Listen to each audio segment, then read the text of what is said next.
Assalamualaikum warahmatullahi wabarakatuh. Perkenalkan, nama saya Sri Putri Rasinta dari kelas 5A Manajemen Pendidikan dengan NIM 1314190013. Baiklah, di sini saya akan mempresentasikan tugas saya, yaitu tentang menganalisis SWOT di sekolah SMK Negeri Sejahtera Surabaya. Baik, sini saya akan menjelaskan sedikit tentang analisis SWOT. Analisis SWOT adalah alat yang digunakan untuk mengidentifikasi isu-isu internal dan eksternal yang mempengaruhi kemampuan dalam memasarkan event. Analisis SWOT adalah sebuah bentuk analisa yang situasi dan kondisi yang bersifat deskriptif atau memberi gambaran. Analisis terbagi atas 4 komponen dasar, yaitu yang pertama, strength atau kekuatan, yang kedua, weakness atau kelemahan, yang ketiga, opportunities atau peluang, dan yang terakhir yaitu threat atau tantangan. Dalam dunia pendidikan, analisis ini digunakan untuk mengevaluasi fungsi pengembangan kurikulum, fungsi perencanaan dan evaluasi, fungsi ketenagaan, fungsi keuangan, fungsi proses belajar mengajar, fungsi pelayanan kesiswaan, fungsi pengembangan iklim akademik, fungsi hubungan sekolah dengan masyarakat, dan sebagainya dilibatkan. Analisis SWOT dilakukan dengan maksud untuk mengenali tingkat kesiapan setiap fungsi dari keseluruhan fungsi sekolah yang diperlukan untuk mencapai sasaran yang telah ditetapkan. Analisis SWOT adalah bagian dari tahap-tahap perencanaan strategis suatu organisasi yang terdiri dari 3 tahap, yaitu tahap pengumpulan data, tahap analisis, dan tahap pengambilan keputusan. Pada tahap ini, data dapat dibedakan menjadi 2, yaitu data eksternal dan data internal. Analisis SWOT di SMK Negeri Sejahtera Surabaya meliputi yang pertama yaitu strength atau kekuatan. Yang pertama yaitu motivasi guru dan siswa cukup tinggi sehingga mampu mengembangkan metode pembelajaran yang efektif dan disertai dengan penerapan iman dan takwa sehingga siswanya cukup antusias dalam merespon setiap pembelajaran. Yang kedua, hubungan yang baik antara guru dengan guru ataupun guru dengan siswa sangat kondusif. Baik dalam kegiatan ekstrakurikuler ataupun pembelajaran untuk membentuk kualitas siswa yang positif. Yang ketiga, dalam segi pendekatan, metode yang diajarkan guru yang bervariasi sehingga guru menggunakan metode pembelajaran yang bervariasi agar siswa dapat mengembangkan diri sejalan dengan pengembangan ilmu pengetahuan dan teknologi. Yang keempat yaitu mempunyai letak geografis yang sangat strategis dan lahan yang cukup luas serta didasari daya dukung yang sangat positif dari masyarakat sehingga dapat meningkatkan hubungan kerjasama antar sekolah, komite, orang tua siswa, dan masyarakat. Yang kelima yaitu tenaga pengajar yang usianya relatif muda sehingga memiliki kinerja yang tinggi dan semangat serta secara kependidikannya 95% lulusan S1 dan 5% lulusan S2 dalam meningkatkan disiplin semua personal dan meningkatkan kinerja untuk membentuk siswa menjadi lebih berpengalaman dan mendapatkan ilmu yang sesuai dengan tingkatannya. Yang terakhir yaitu kegiatan pembelajaran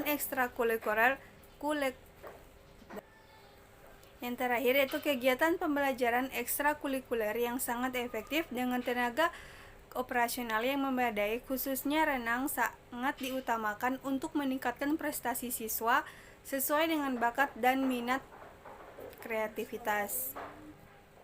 Kemudian yang kedua yaitu ada kelemahan. Yang pertama, rekrutmen guru dan staf yang terkadang tidak sesuai dengan kebutuhan dan syarat dengan unsur kekeluargaan. Yang kedua, keadaan guru sebagian besar masih berstatus honorer dan mengajar di tempat lain sehingga proses pembelajarannya sering terganggu dalam waktu pembelajaran yang telah ditentukan. Penerimaan siswa baru atau pindahan penerimaan siswa belum dilakukan dengan cara tes, tetapi masih adanya titipan dari berbagai pihak dan jangkauan lokasi yang sekolah dengan tempat tinggal siswa sehingga kemampuan siswa dalam segi pembelajaran banyak di bawah standar pola pikir siswa yang mengikuti tes penerimaan siswa baru. Kemudian yang keempat yaitu pembiayaan orang tua siswa dalam anggaran pembangunan sangat sulit dikarenakan kondisi perekonomian kebanyakan di bawah rata-rata. Yang kelima, belum bisa memfasilitasi sarana dan prasarana yang mendukung untuk pembelajaran terutama di perpustakaan dan di laboratorium sehingga kurang kondusif dalam kelengkapan buku dan juga alat praktik yang dimanfaatkan oleh siswa untuk menunjang pembelajaran. Yang keenam, gedung sekolah sudah membutuhkan banyak perbaikan dan penambahan ruang seperti ruang kelas, perpustakaan, laboratorium, dan juga ruang kantor yang masih kurang memadai. Yang ketiga yaitu adanya peluang. Yang pertama, dukungan pemerintah daerah dalam melengkapi sarana dan prasarana sekolah dengan cara mengajukan proposal ke pemerintah daerah tingkat 1 dan tingkat 2 perlu dilakukan untuk melengkapi sarana dan prasarana sekolah. Yang kedua, pembangunan dengan tanah yang luas bisa menunjang ke arah yang representatif. Yang ketiga, sarana dan prasarana merupakan kekuatan yang telah ada agar bisa dipergunakan dan pemanfaatannya yang ada harus dikembangkan terus.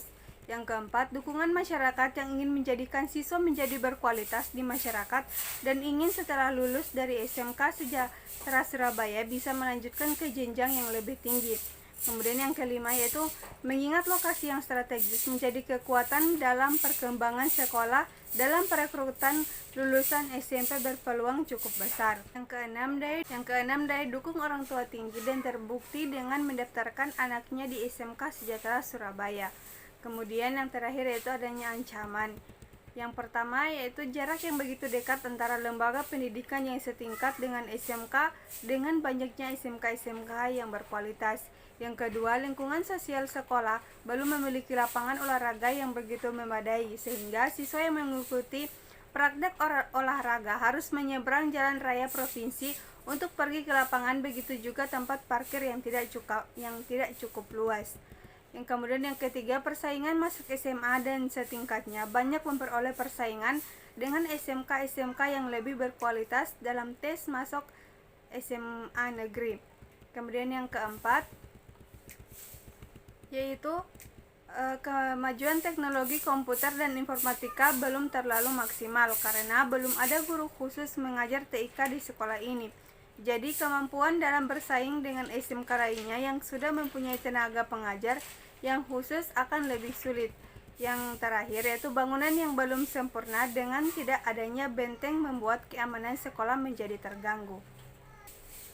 Baik, yang terakhir itu kesimpulannya. Setelah menganalisis SWOT pada visi dan misi di sekolah SMK Sejahtera Surabaya, dapat dilihat pada masing-masing bobot antara kekuatan dan kelemahan yang ada, sehingga dapat disimpulkan bahwa antara kekuatan dan kelemahan yang dimiliki SMK Sejahtera Surabaya ini seimbang. Hal ini bisa dijadikan pelajaran untuk pihak sekolah bahwa kekuatan yang ada kurang begitu dimaksimalkan untuk meminimalisir kelemahan yang ada. Diharapkan dengan analisis ini, sekolah akan terus berusaha dan meningkatkan kekuatan sekolah dengan seoptimal mungkin agar kelemahan yang ada dapat teratasi. Begitu juga peluang dalam sarana dan prasarana adalah peluang yang paling besar yang dimiliki oleh SMK Sejahtera Surabaya. Walaupun peluang ini masih jauh sekali tertinggi, tetapi haruslah dimanfaatkan secara maksimal dengan kerjasama yang baik antara pihak sekolah dengan pihak di luar sekolah, di mana peluang ini akan memperkecil ancaman pada butir 5 yaitu persaingan dalam bidang TIK yang belum begitu baik. Ancaman ini dapat diminimalisir dengan peluang tersebut dengan cara tidak hanya infrastruktur saja yang diperhatikan, tetapi tenaga pengajar yang mumpuni juga harus dipenuhi. Baik, itulah hasil presentasi dari saya. Lebih dan kurangnya saya mohon maaf. Wabillahi taufiq wal hidayah. Wassalamualaikum warahmatullahi wabarakatuh.